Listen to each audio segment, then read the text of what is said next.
And we're back, fellow giants.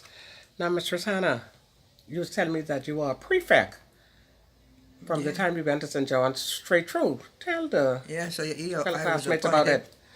it. I was appointed with short notice, unexpectedly. Wow.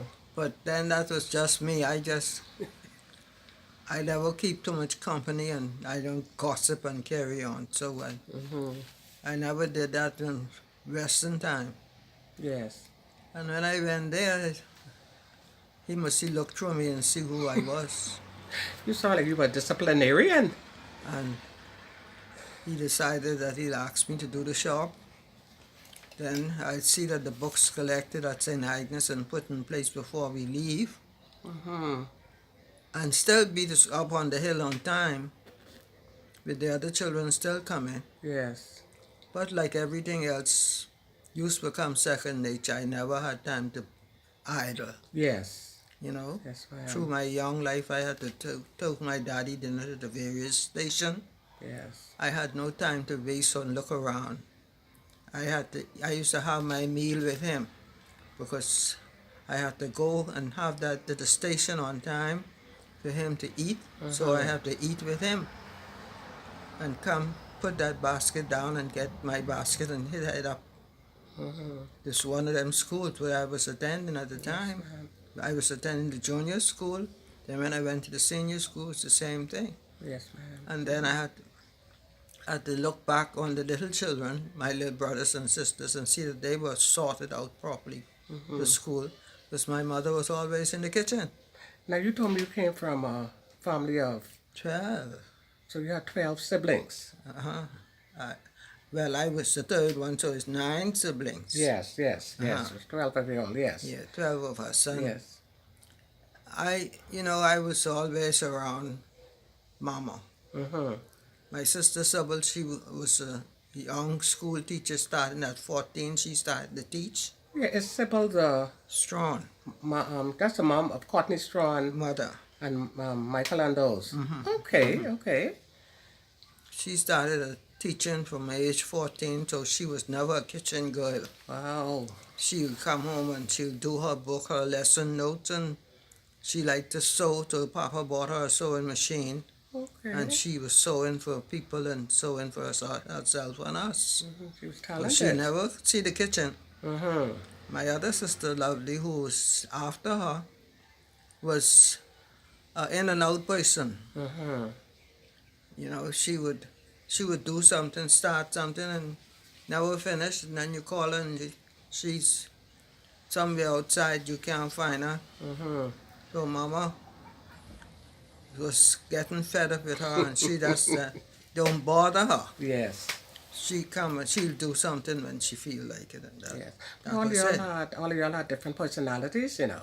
Mm-hmm, mm-hmm, All of y'all were different, yes. mm-hmm. And they had different goals and different dreams. Yes, yes. It worked right out, you know. Yes.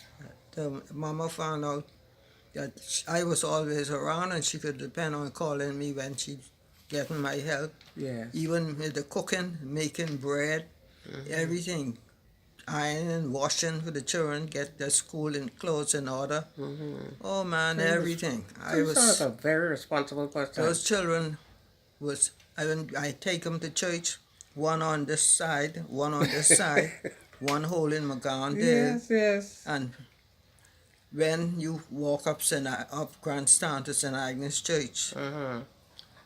you have to have those children sitting in the right place side you. We Yes, had ma'am. practically a whole pew.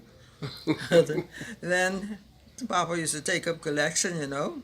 When he reached there, we put in our collection. My sister Lovely never had none to put in because she done spend it on the way up. Yes. The To, children did that back then, you know. they like truck. Mm-hmm. She truck and she spending. So when we get home, he laughs. Say, "What happened to your collection today?" No answer. She get one cut with that belt. Mm-hmm. But it didn't do no use. She repeated the same thing again Yeah. next Sunday. Yeah. Now, Miss Flora, tell me, like, back then, what subjects you all did, and what was your favorite subject at St. John's College? My favorite subject throughout all my school junior life was English and handwriting. Mm. Those two subjects. So you had good penmanship. They were my best. Anytime I get less than 100 for writing, there's something wrong. Wow. When I was in grade 7, the Western,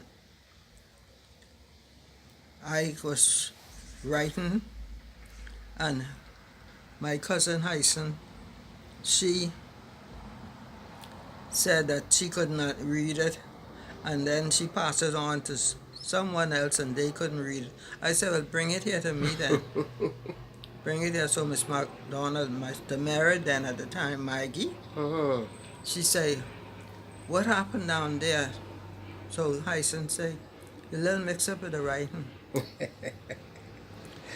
So she called us, the two of us up. And you know, she take side with Hyson and send me to Mr. Glover, send me to the line for making noise down there. Oh boy, that was unfair. And when I went to Mr. Glover, I told him, I'm obeying Mr. Merritt, but there's a story that I have to tell you why I'm here. So he said, what is Coakley? I told him. So he said, to go and tell them, come here to me. So the whole gang in the back had to go to Mr. Glover. And Mr. Glover get to find out what it was all about. He said, y'all get out here and go and do better. Yes, yes. So he put us all out of the office, and nobody get caned. But she sent me to get caned. Now, tell me about how many students were in your class back then? At Western? No, At in St. St. John's John's? College, yes.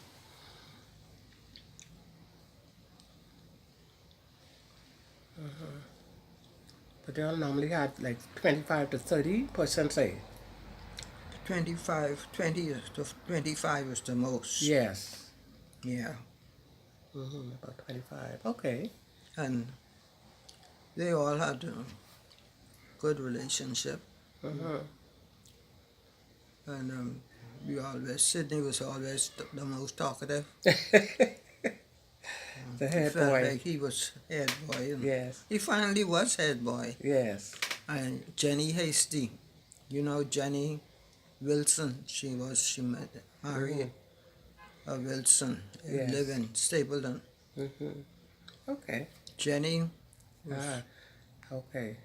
All right. So what we'll do, we'll take a little break, and then we will be right back.